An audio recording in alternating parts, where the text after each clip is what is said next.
a hot topic It right is. now. And I think here, especially just culture-wise, I feel like Great. it's a very.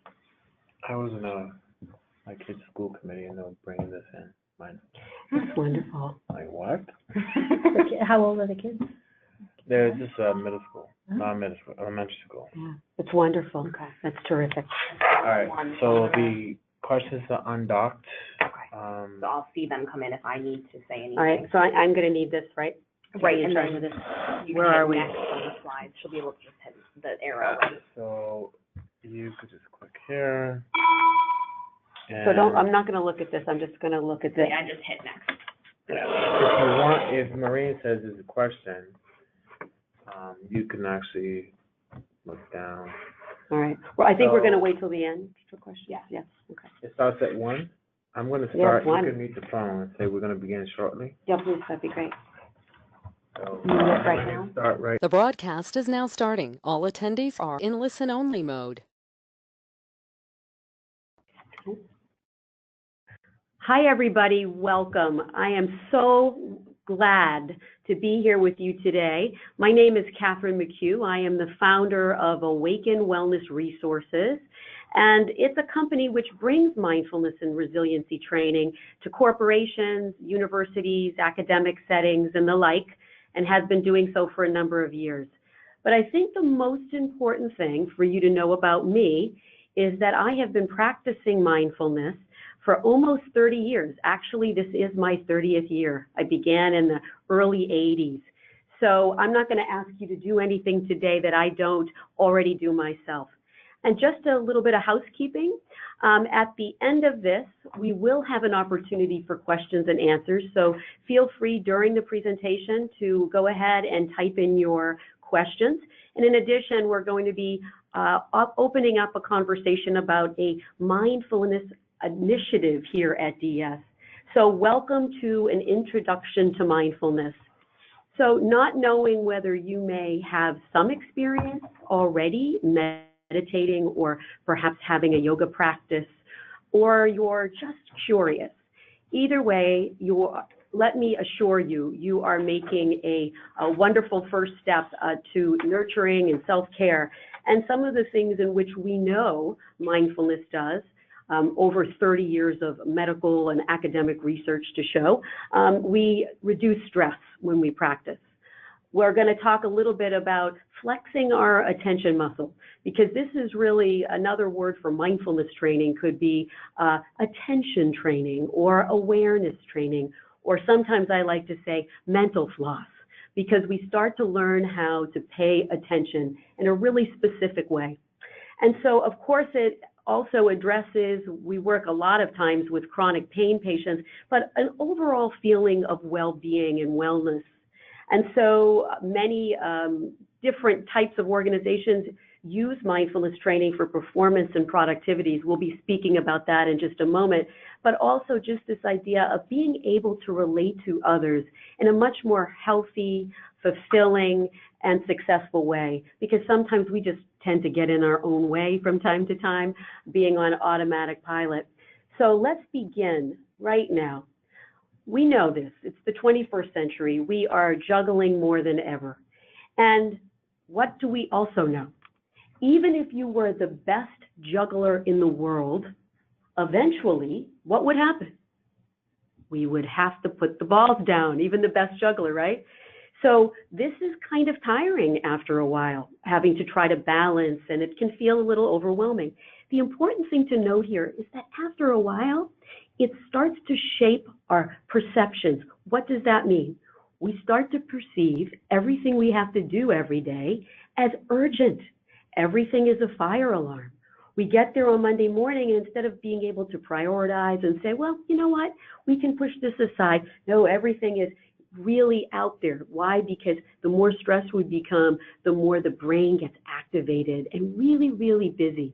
One of the wonderful benefits of mindfulness is it starts to slow that mind down a little bit. And it also shapes our presence.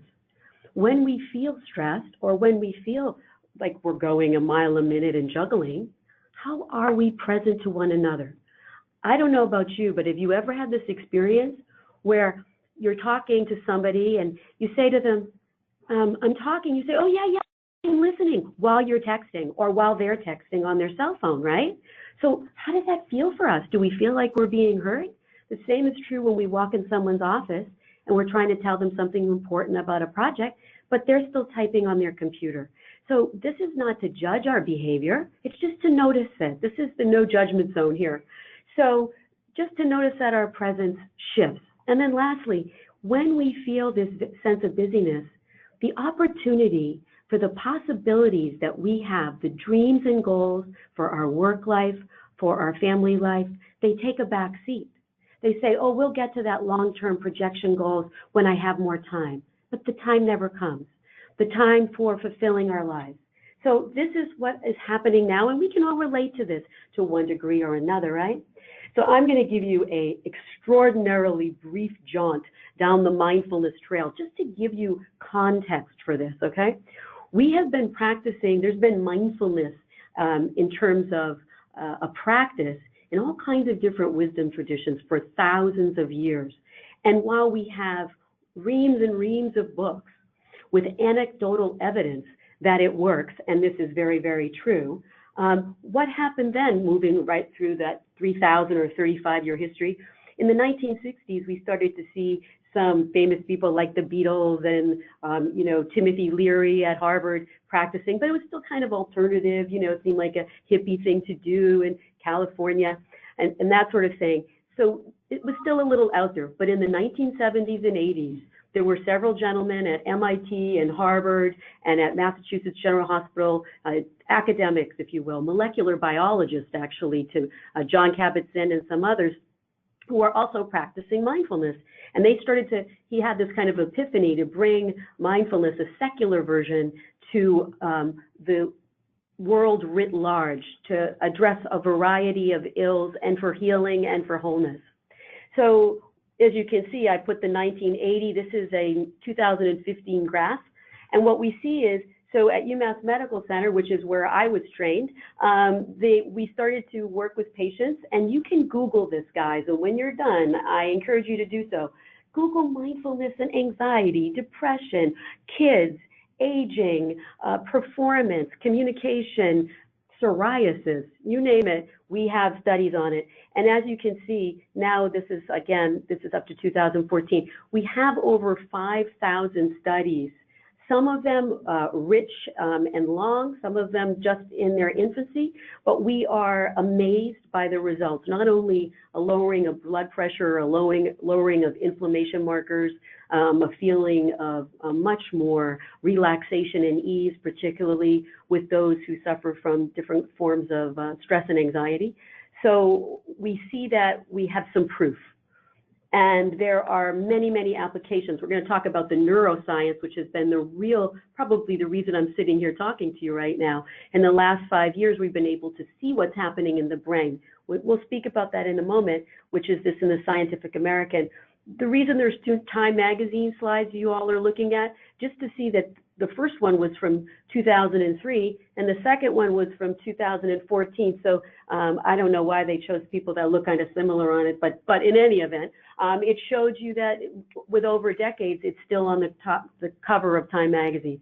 And then lastly, the guy over there in Mindful magazine, that's Pete Carroll. He is the coach of the Seattle Seahawks football team, and he practices mindfulness along with his team. And by the way, we also have the Arizona Diamondbacks, the Chicago Bulls, Kobe Bryant, Steph Curry, and by the way, if you are basketball fans, during March Madness, I was super psyched to see a lot of university students laying on the floor on the court with their coaches before the games, because they see that it actually enhances their performance and makes them feel much more clear-headed and also helps them to work together as a team. All right, so what's going on here in the brain? This is really, really exciting, cutting edge stuff, guys. So in 2014, at Massachusetts General Hospital, a host of Harvard neuroscientists chose to ask for volunteers, several hundred of them, who have never practiced any sort of meditation or mindfulness. And about 300 people signed up. Men and women, different age groups, different socioeconomic backgrounds. And what they did was they had them fill out a really comprehensive evaluation of their physical health, their emotional health, their relationships, everything you can think of related to yourself. So they wanted to get a read for where they were having struggles, where they were doing well, and then they put them in an MRI machine, and they took a baseline scan of their brains. And then they took them through 8 weeks of training on an average of 27 minutes a day of meditation, mindfulness meditation in particular. And by the way, that's not to say that's the magic number here, but that's a number that they did. And then at the end of 8 weeks, they brought them and they had them fill out their study again, and they were getting remarkable answers. But the really remarkable thing was what they were saying was coinciding with the changes that they could see with the areas of the brain. And let's say something even more powerful. Everyone's brain changed, everyone's. And they changed in very particular areas. So I know this probably looks like gobbledygook for you, and I wish I had a pointer that I could kind of show you, but if you could follow along, right underneath the word baseline and underneath the word meditating, you see these red, and the one is bigger on the right. That's the back of our brain. It's called the amygdala. It's our oldest part of our brain. It's the reptilian part of our brain. And it's responsible for the fight or flight response. So somebody cuts you off in traffic, and I don't know what you do, but I'm sure, whatever you do, or you just, something scares you. If you have a heightened sense of stress, that's going to really be on for you. You're going to get very reactive. When it grows, they see a dampening of the stress response. People were still responding appropriately when needed to things that were stressful, but they noticed they weren't overreacting, and they were able to return to homeostasis much more quickly, which just means, back to feeling a little bit more calm.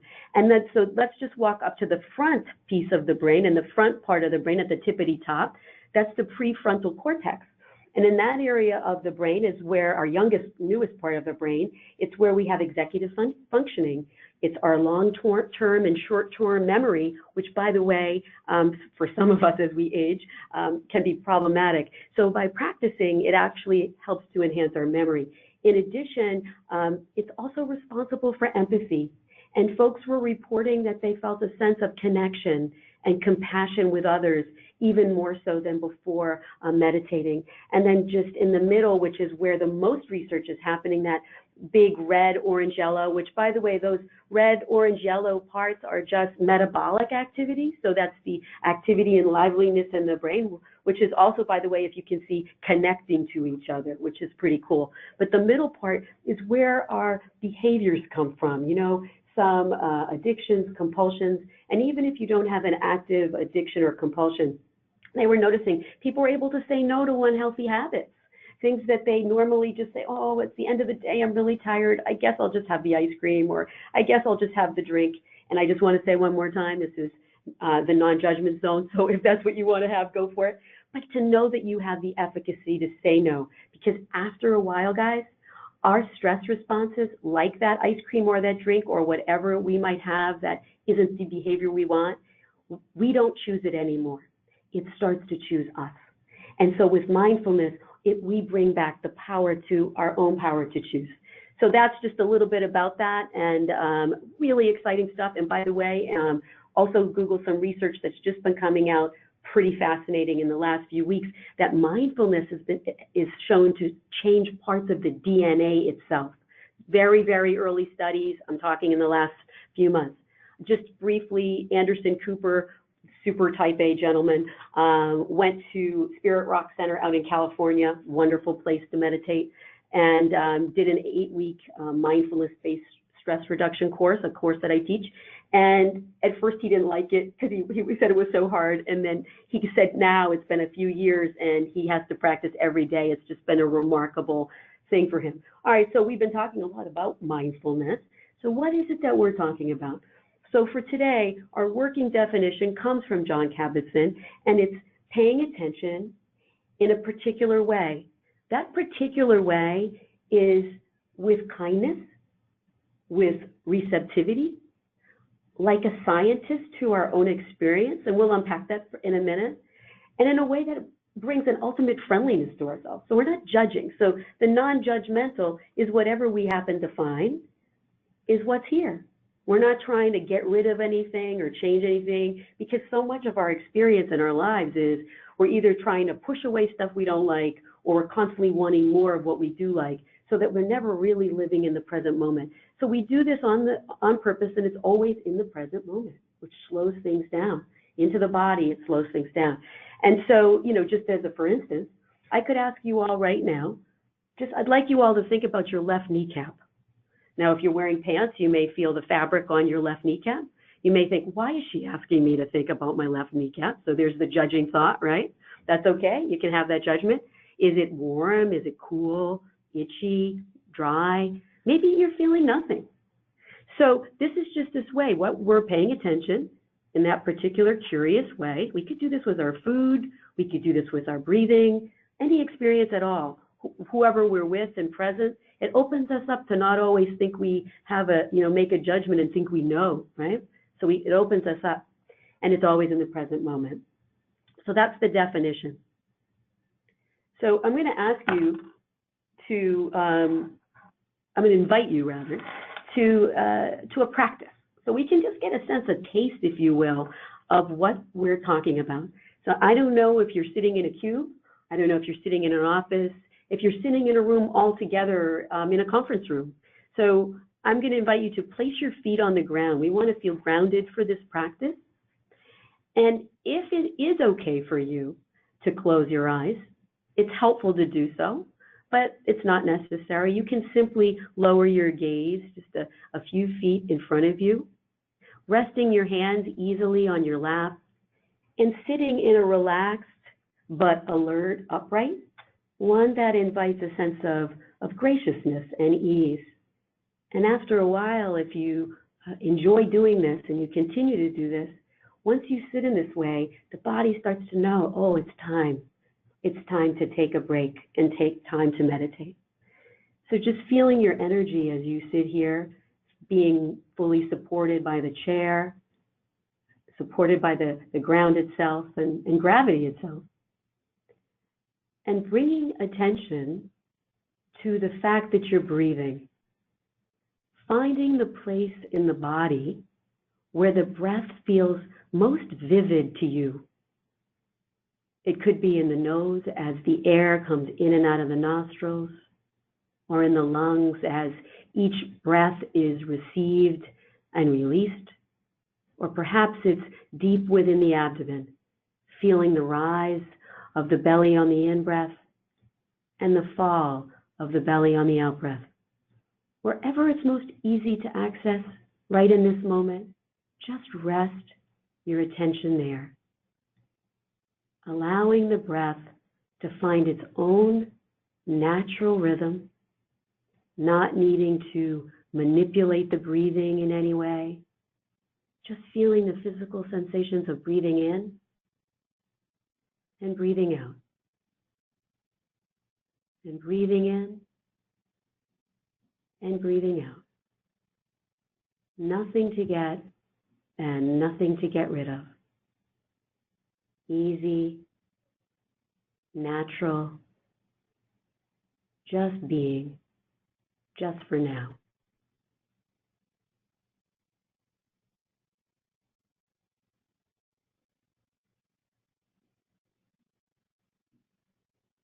Just like waves on the ocean as they hit the shore gently, coming in and out, rhythmically and softly, so too with the breath. Coming in, going out, again and again.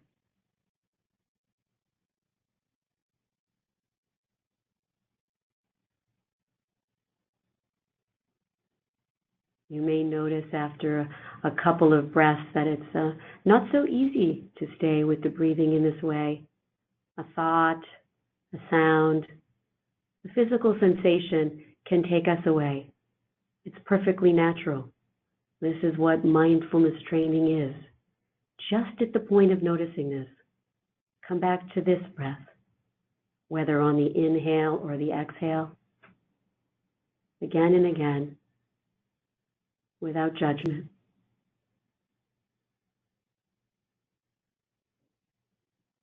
Now, just for the next moment, inviting you to open the aperture of your awareness to include the entire body breathing from the top of your head to the soles of your feet, and any and all attending subtle sensations.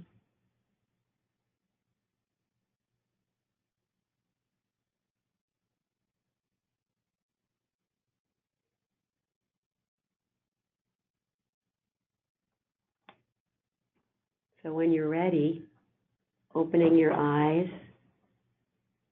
and just returning to wherever you are and wherever we are here together in this online virtual community that we're creating right now. So also, I always ask the question, how was that for you? And maybe with the questions, something might come up for us to answer for you, because if it's new, you may have a question. And lots of the first questions is, did I do it right? And there's no right way to do it. So it'll be interesting. We can unpack that in a moment. But this is why the breath? Because it's always here with us. We don't need to remember a particular gadget. We don't have to remember a set of words. We just know, oh, here's the breath.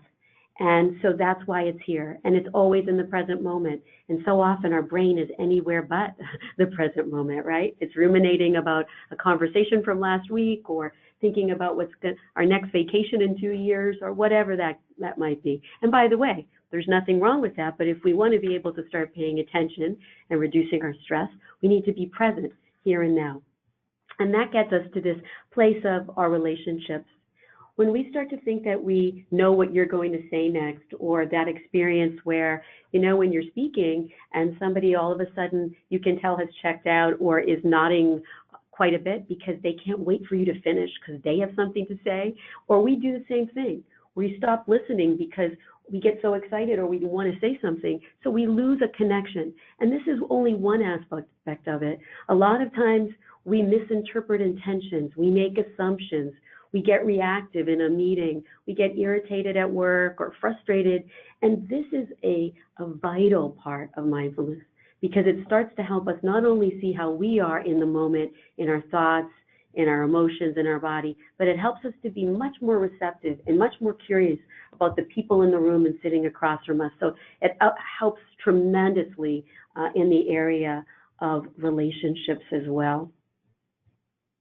So I just want to briefly talk about this. You may have seen the stress cycle, but I think it's a really vital thing to review.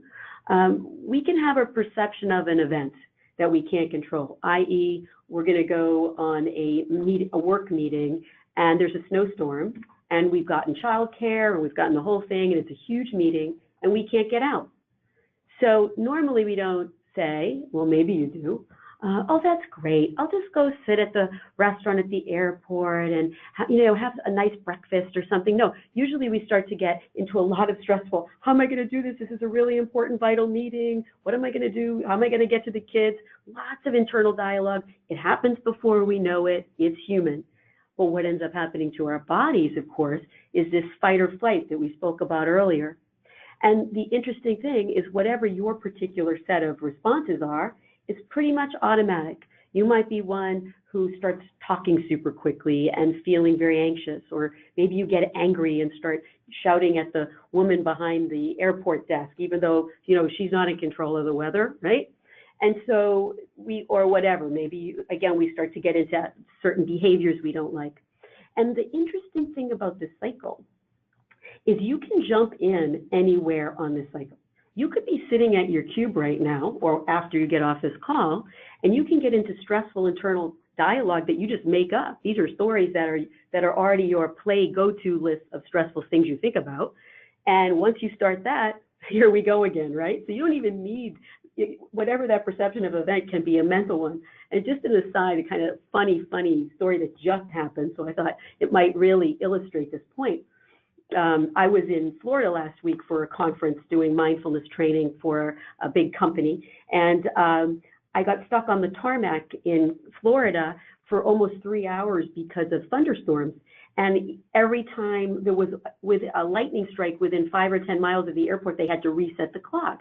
Well, the first 20 minutes, this packed airplane, everyone's being very polite, and oh, this is challenging, but this is okay. Within the second and third hour, we had people yelling at each other, people using some expletives, people, so once we get into the stress cycle, it can happen at any time. We start to switch into this behavior. With mindfulness, it's like putting a pause in it.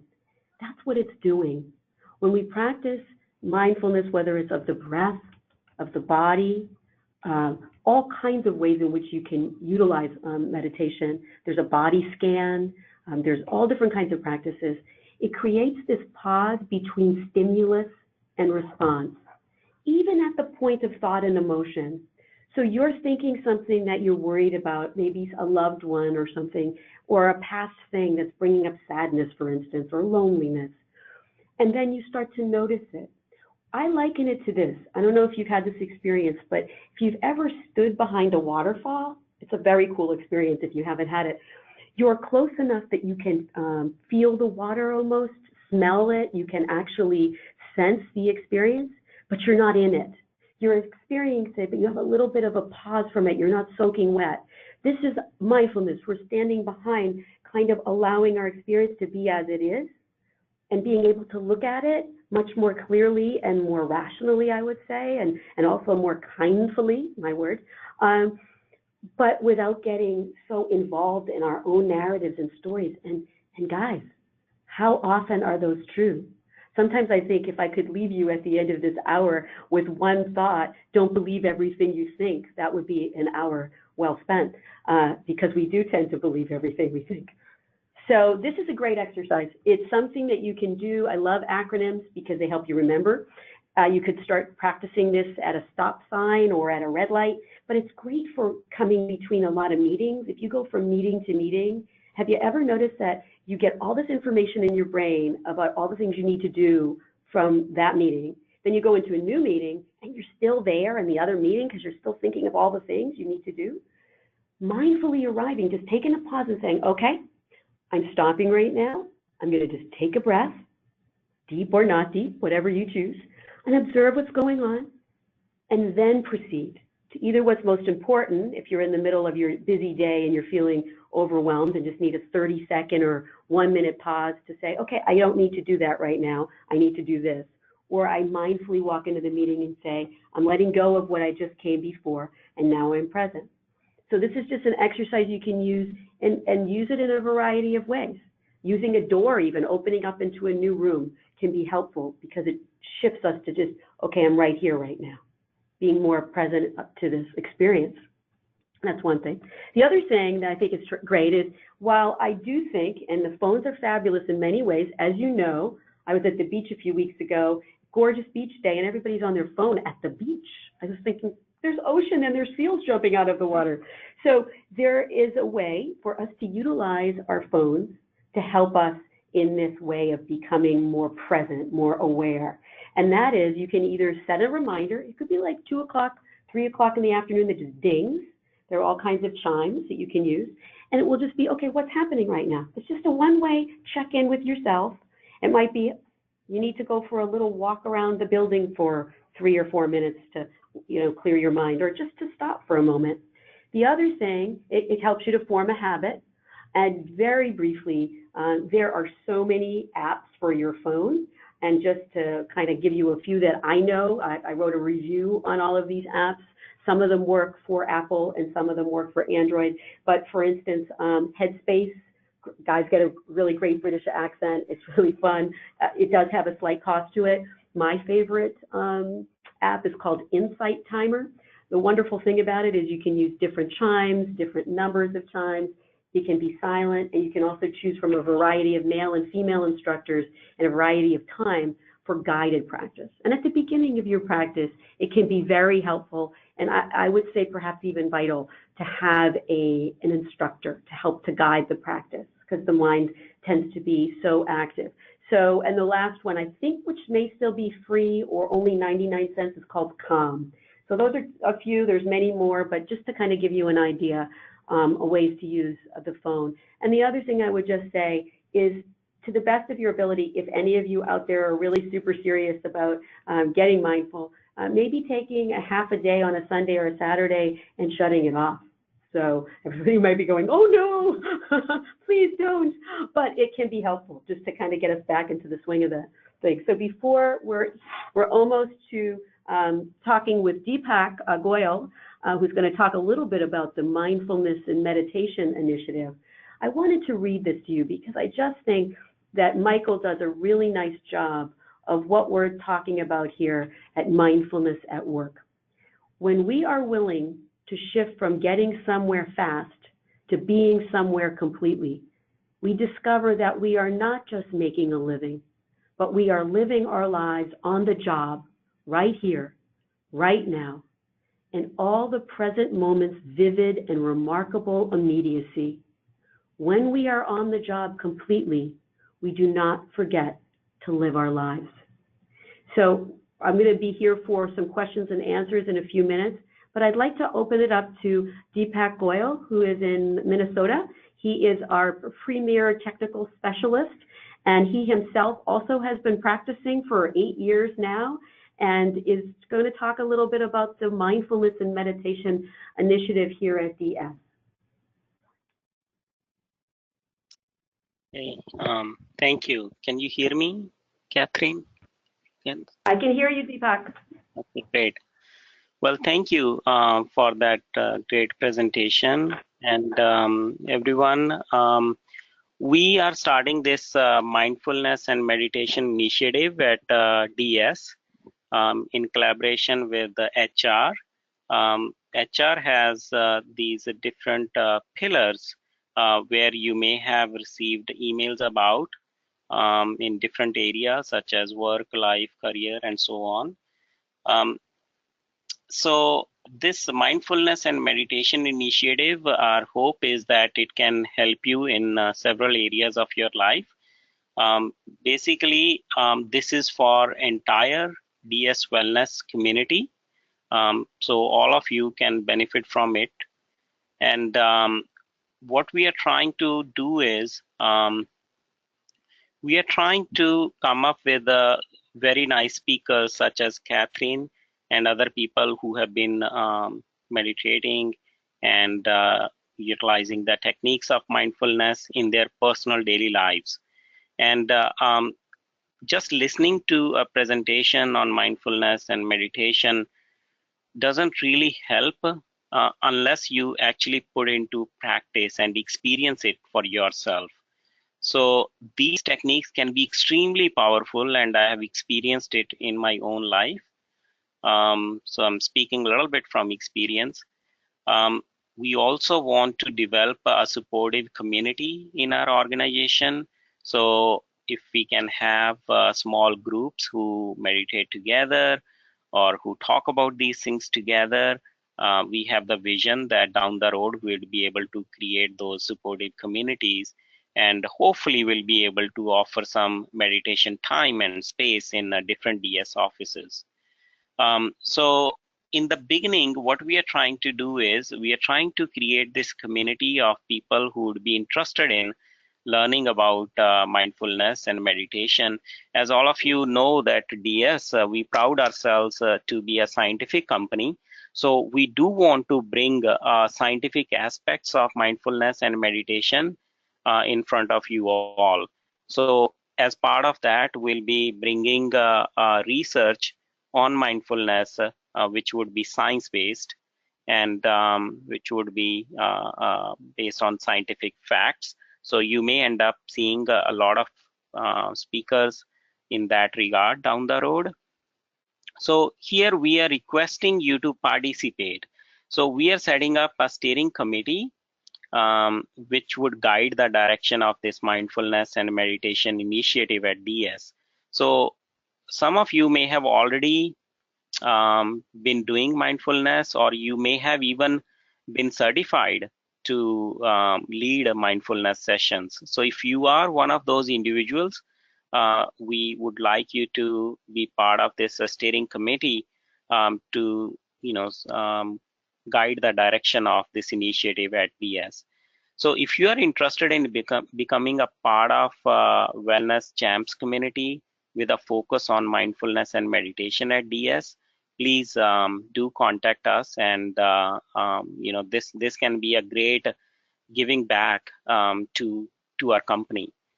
So if you can dedicate at least an average of an hour a week to this initiative, please contact that. We want people who can really help out. We don't want people who are there just for namesake. So please understand, you'll have to dedicate some time to it. So before contacting us, please talk to your manager and see if he or she would allow you to do so. Also, if you have an interest in starting a local group, a local mindfulness or meditation group, where you can meditate together and learn these techniques together with your colleagues, please contact us, and we'll see if we can help you to get that started. So if you would like to express interest, contact Carly or contact me. Send us an email. You should be able to find us using your Outlook or on DS People website.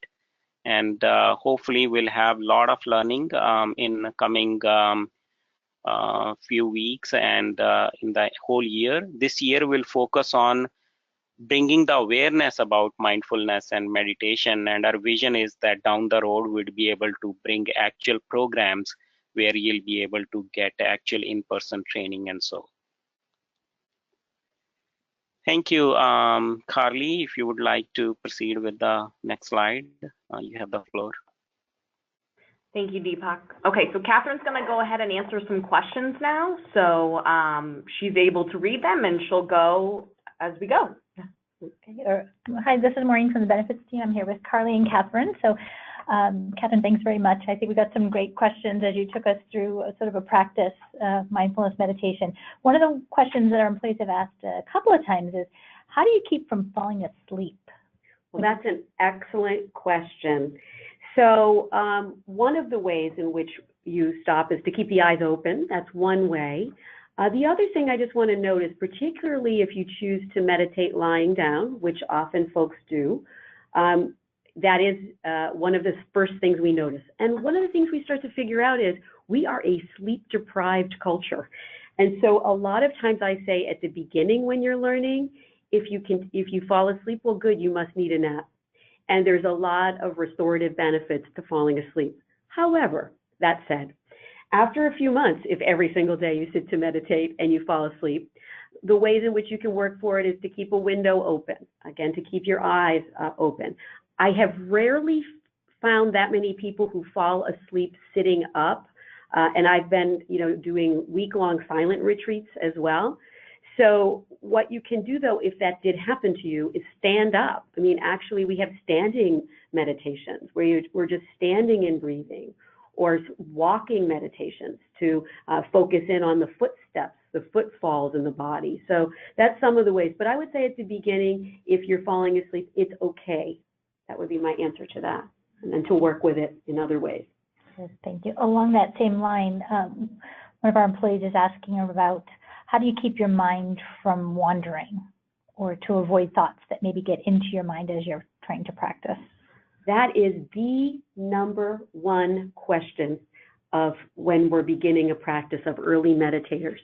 And the answer to the question is, the mind's job is to think, and an untrained mind, that what we like to say a monkey mind, thoughts hopping from tree to tree, that wandering mind is scientifically speaking called the default mode network, which simply just means that at the very beginning, our default mode is to allow for a wandering mind. This was our old ancient brain looking to scan the world for dangers, and so we still do that to an extent.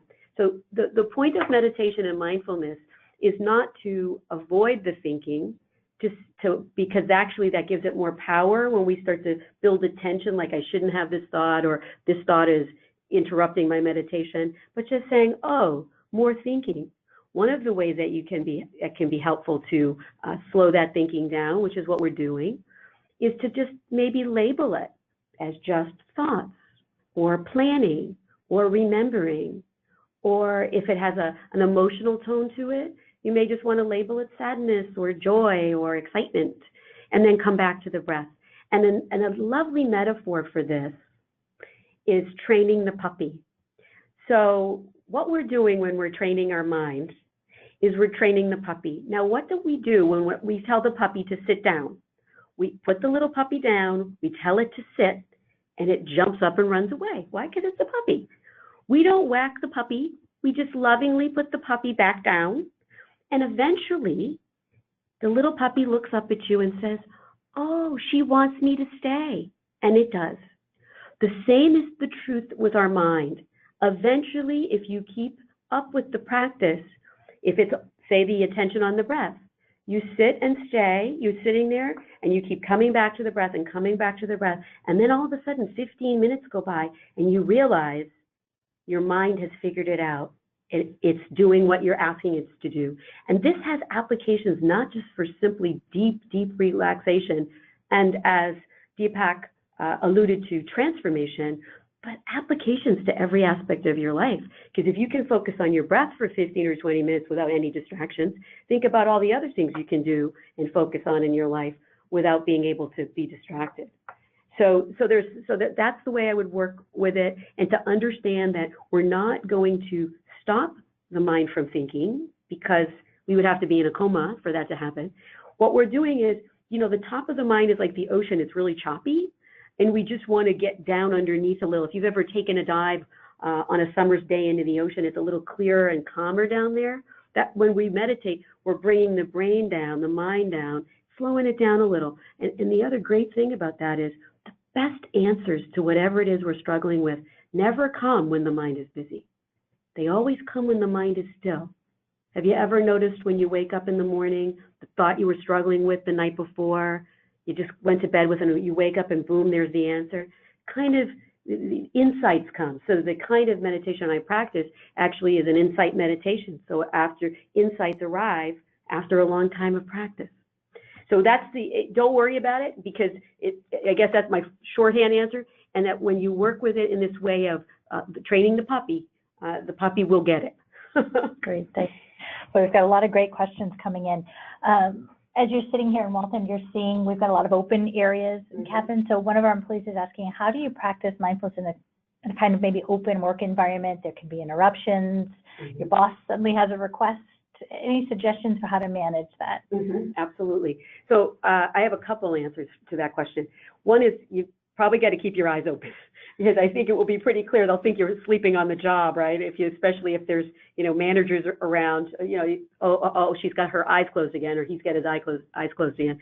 But the other way that can be really helpful is to listen for sound. It's like, okay, well, let me unpack that for a minute.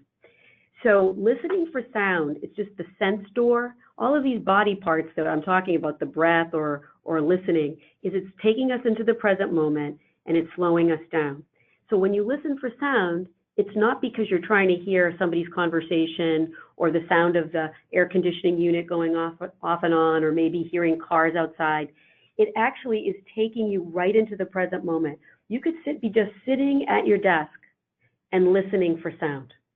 And in just a few moments, you'll feel a sense of the body and the mind coming right down. I actually use the sound meditation sometimes too for people who have some PTSD symptoms too, because they feel too activated to go into breathing.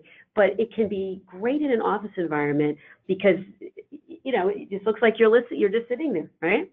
Lastly, as an aside, the other thing that can be helpful sitting in an open area tube system is to do a little bit of movement in the afternoon. We get tight in the body, and you can even just be doing neck rolls, or moving your neck from shoulder to shoulder. We call it mindful movement, kind of stretching out the back a little, because sometimes stress reduction is when we can listen in and notice that the body's becoming tight throughout the day. So even sitting at your chair, I can call it chair yoga. That's one of the phrases we use. You can loosen the body, and that's another way you can engage right out in the open. Thank you. One of our employees asked about, do you recommend any kind of mantra? So, as I mentioned earlier in the presentation, there's lots and lots and lots of different ways to meditate. And one of the ways, which some of you may be familiar with because it was very popular, and it is still very popular in the United States, it's pretty pricey, but it's a effective means of meditation, is called TM, Transcendental Meditation, and they use a mantra. And others as well use a mantra, and actually even a book that's a very helpful book called The Relaxation Response by Herbert Benson. It's kind of a mainstay. It's been around for many, many years, a physician who studied this. It says the mantra is helpful.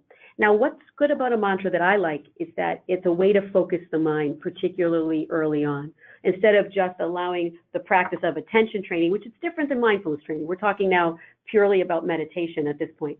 With a meditation mantra, it could be something like a word that you like, joy, quiet. It's sometimes helpful to use one syllable, people say, because you could even put joy, if it were, or love, or peace as the in-breath, out-breath, as a way to kind of focus in. And it can be, or love, or it could be a word that just is a word specific to you. Over in many other cultures that practice meditation, they are other languages and their phrases, and they can be helpful. So what I think about it is it's great, and mantras work. It's again, it's a different lens of this, the bigger lens of meditation, but it can be very, very helpful. Not just at the beginning, but even through, I have friends who've been practicing for 20 years and they still have a mantra. So I think it's a great idea. Thank you. Employee was wondering, is there any type of religious aspect to mindfulness? No, there is not. The particular mindfulness that we're training in and providing is a secular form of meditation. And I'm really glad someone asked that question because while it has its roots in wisdom traditions, it is really purely it's a kind of a scientific, if you will, mind-body practice, an integrative practice that we utilize along with all kinds of other things that we do that are good for us, like, getting enough sleep and exercising and eating well. And so it's just one aspect of it. And the other reason why I'm glad you asked that question is that, many times I get questions, particularly when I'm doing webinars like this across the country, where they think it might be interfering with their particular religious tradition. And I would say that the ethical components of mindfulness are ethical components of all of us, which is to be kind and caring, to learn how to be more patient, how to be more thoughtful. And so I think it would make anyone who had a tradition just be better at what their particular tradition is. Okay. We've got a question about, is meditation something you can do while you're exercising? Yes, you can, absolutely. How do you do that? Okay, so it depends on what you're doing. There's this thing, it was a big thing in the 90s called chi running, and you can Google this too, but chi running it's like literally running and focusing on the breath, the footfall of the body, the aspect of just even how you're leaning in on your feet, is your head and back forward. You can go for a mindful walking, actually is part of the 8-week class, the classic training, where you actually learn to be focused as you walk on, picking up the left leg, putting it down, picking up the right leg, putting it down, feeling the entire body as it moves forward, and then you turn around and walk back, picking a particular place. Another exercise that's very easy to adjust to meditation is swimming.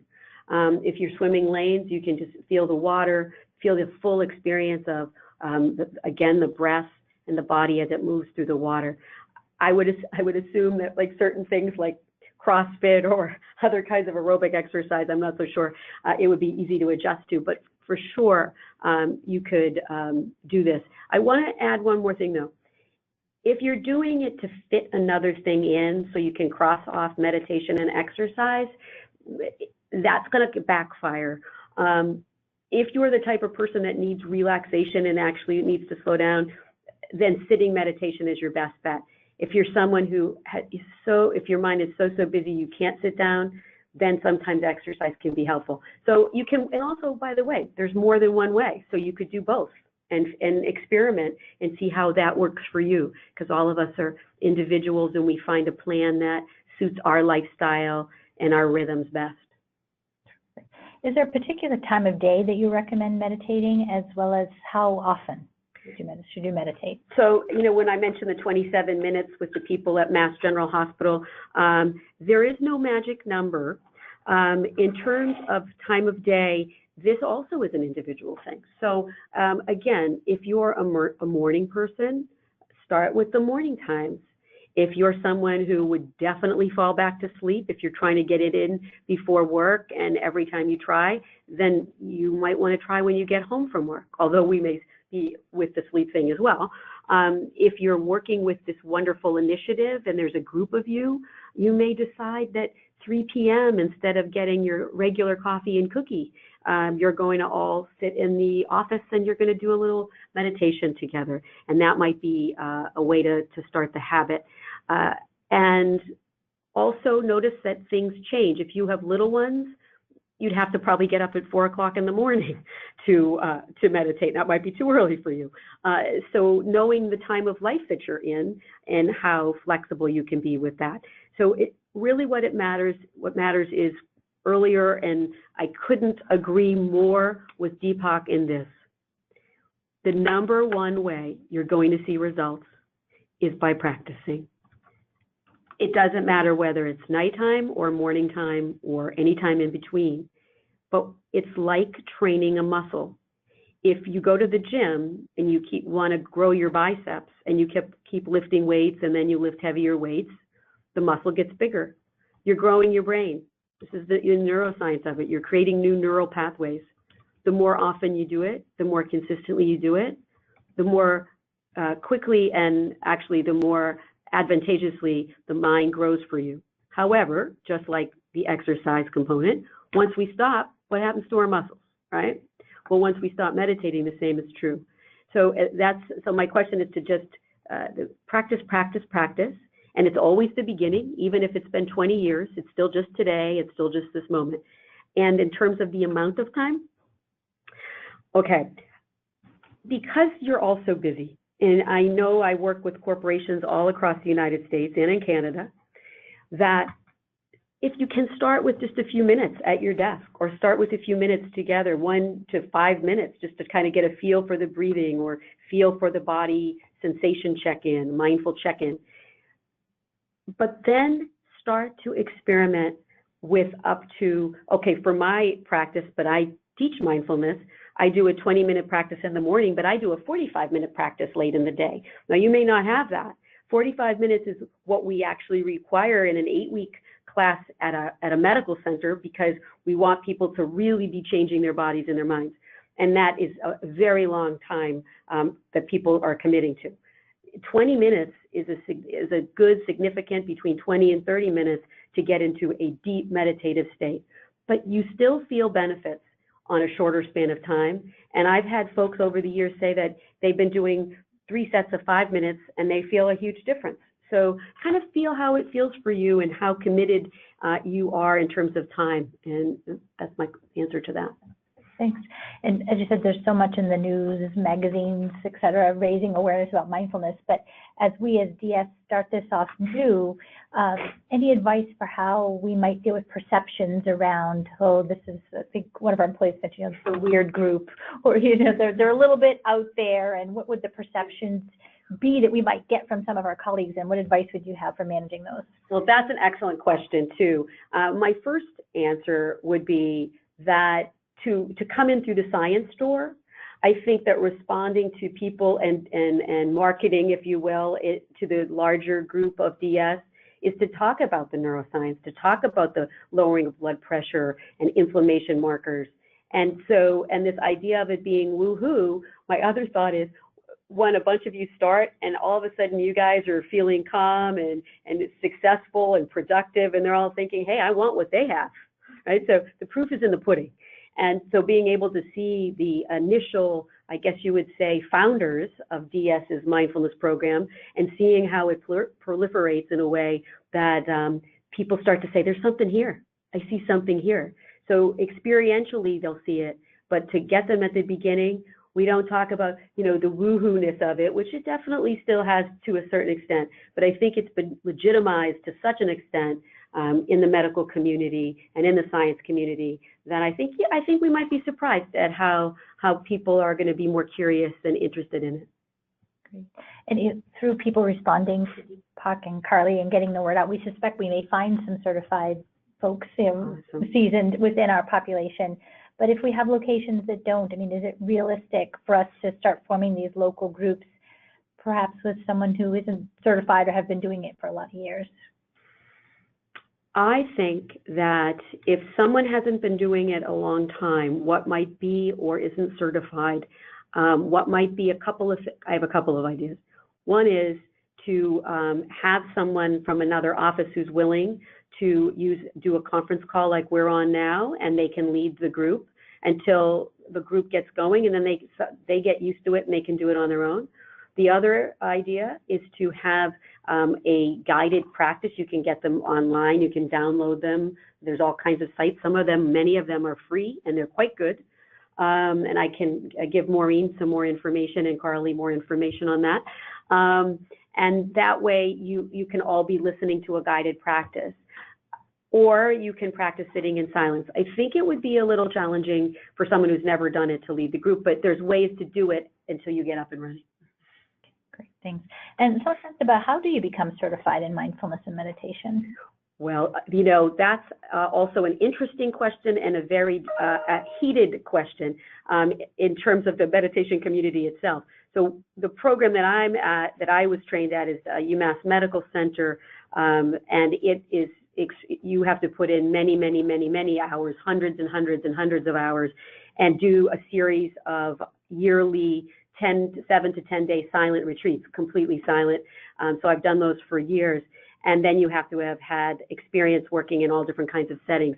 So our particular one is you'd be a mindfulness instructor. I mean, that's what you are full time. There are programs at continuing education programs, at Zen centers and meditation centers in your particular city or a town near your city. And there's also, even in hospital settings, some of them will offer some training. Again, we use the word certification. It's a kind of tough word for me because it means something different to me than it would to maybe someone else. But yes, do I think someone could do an excellent job leading a group who's had an 8-week training? For sure I do. But it's just a different level of teaching. Great, thanks. Okay, just in the last minute or two, I think we can get through the last couple. One of our employees is curious about if they're working from a home office, do they still have the opportunity to participate in the initiative? And I would say absolutely yes. We've got about 20% of our population across the U.S. sitting in home offices, so we really want to find a way to engage employees in this initiative who might not be sitting in a location. So if you're interested, please, because you can come help bring that perspective and how we can make this a great experience, whether you're in a home office or one of our site locations. And then another employee has mentioned to us, and we'll try to get some more information about this, but through perhaps Fidelity, there's mindfulness sessions that are happening up to 4 times a day, and people go into a classroom and can join at their desk from that time. So thank you for that. That's something we'll look into, and we can promote in probably our next wellness newsletter. We're thinking about creating, perhaps a dedicated session around the mindfulness and meditation, and we can share some of these suggestions that we get. Great. Wonderful. Terrific. Okay, I think we got through the questions. Thank you very much, Catherine. Thanks for the talk. Pleasure. Yeah. Again, I remind everybody, get in touch with Carly or Deepak, particularly if you've got experience in this. And I can already tell from the questions, we've got some folks that are going to be reaching out to you. So thank you. Glad to be with you all. Thank you for taking the time. Thanks, everyone.